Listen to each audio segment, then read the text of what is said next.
Hello everyone, good morning बच्चों। तो आज हम व्यावहारिक व्याकरण से संस्कृत वर्णमाला और धातु रूप के बारे में पढ़ेंगे। तो संस्कृत में वर्णों को दो भागों में बांटा गया है, स्वरा और व्यंजनानी। स्वर वर्ण और व्यंजन वर्ण। स्वरा के दो भेद किए गए हैं, ह्रस्वा और दीर्घा। ह्रस्व स्वर और दीर्घ स्वर।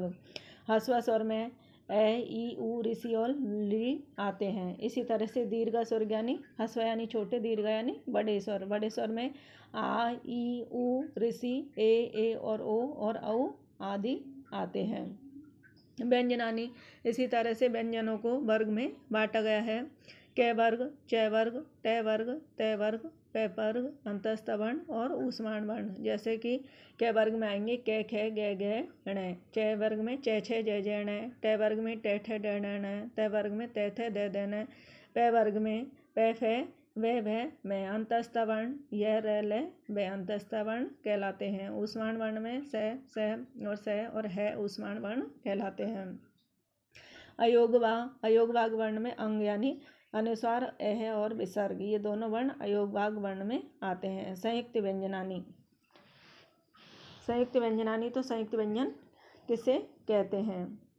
तो छत्र, ग, श्रय, इन्हें संयुक्त व्यंजन कहते हैं, क्योंकि ये दो व्यंजनों के मेल से बनते हैं। जैसे छ बना है क प्लस स से, त प्लस र से त्र, ज प्लस न से ग, स प्लस र से श्र।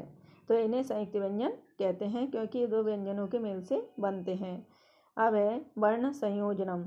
वर्णानाम योजित्वा शब्दम निर्माणम वर्ण संयोजनम। कि वर्णों को जोड़कर योजित्वा यानी जोड़कर शब्द निर्माण करना ही वर्ण संयोजन कहलाता है। वर्णों को जोड़कर शब्द निर्माण करना ही वर्ण संयोजन कहलाता है। जैसे छ प्लस आ प्लस त प्लस र प्लस ए, तो इससे बना है छात्र है। तो इन वर्णों को जोड़ करके ये शब्द छात्र बना है। दूसरा है क प्लस ए प्लस में प्लस ए प्लस ले प्लस ए प्लस में कमलम। तो इन वर्णों से जोड़ करके ये कमलम शब्द बना है।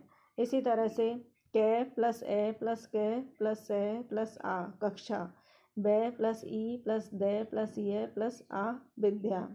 तो इन वर्णों को जोड़ करके ये शब्द बनते हैं।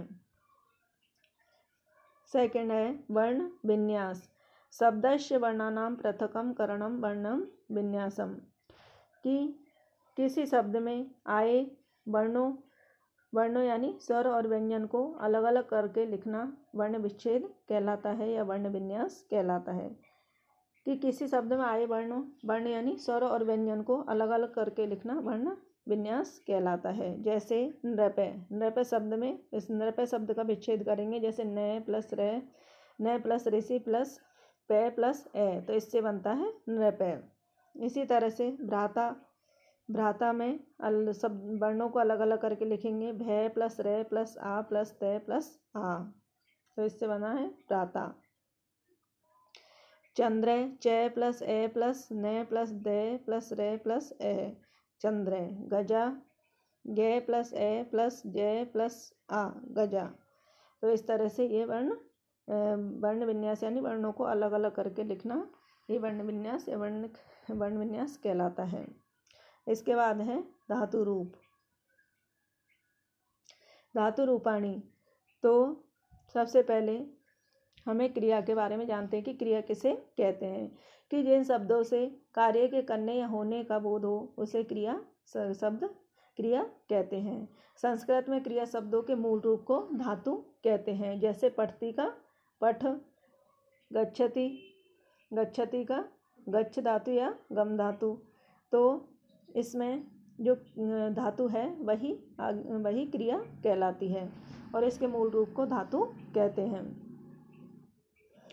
तो पठ धातु लट लकार वर्तमान काल, और लकार को जो समय है उसको लकार के नाम से जाना जाता है। काल या समय को लकार के नाम से जाना जाता है। तो पठ धातु लट लकार। पठ धातु लट लकार में प्रथम पुरुष में आएंगे।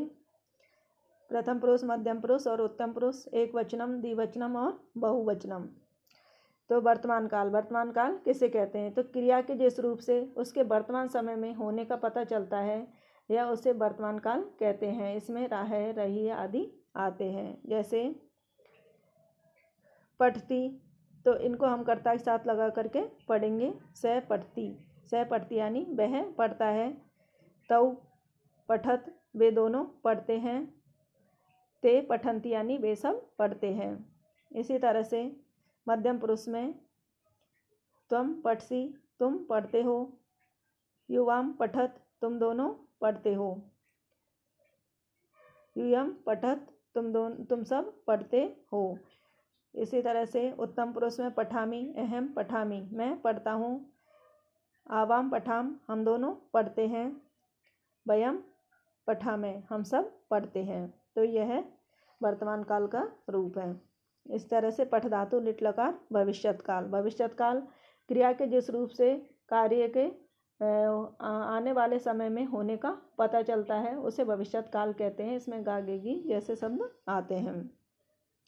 तो प्रथम पुरुष, मध्यम पुरुष और उत्तम पुरुष एकवचनम, द्विवचनम और बहुवचनम। पठ धातु लिट लकार रूप इस तरह से है। पठिष्यति, स पठिष्यति, वह पढ़ेगा। स पठिष्यति, वह पढ़ेगा। तौ पठिष्यते, वे दोनों पढ़ेंगे। ते पठिष्यन्ति, वे सब पढ़ेंगे। त्वम पठिष्यसि, तुम पढ़ोगे। युवाम पठिष्यते, तुम दोनों पढ़ोगे। यूयम पठिष्यते, तुम सब पढ़ोगे। अहम पठिष्यामि, मैं पढ़ूंगा। अहम पठिष्यामि, मैं पढ़ूंगा। आवाम पठिष्यावे, हम दोनों पढ़ेंगे।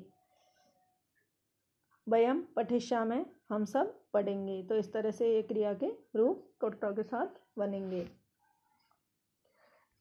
सेकंड है गम या गच्छ लट लकार वर्तमान काल। तो उसी पठ की तरह ये वर्तमान काल में यह है गच्छति, गच्छते, गच्छन्ति, गच्छसि, गच्छते, गच्छते, गच्छामि, गच्छावे, गच्छामः। गम गच्छ लट लकार भविष्यत काल।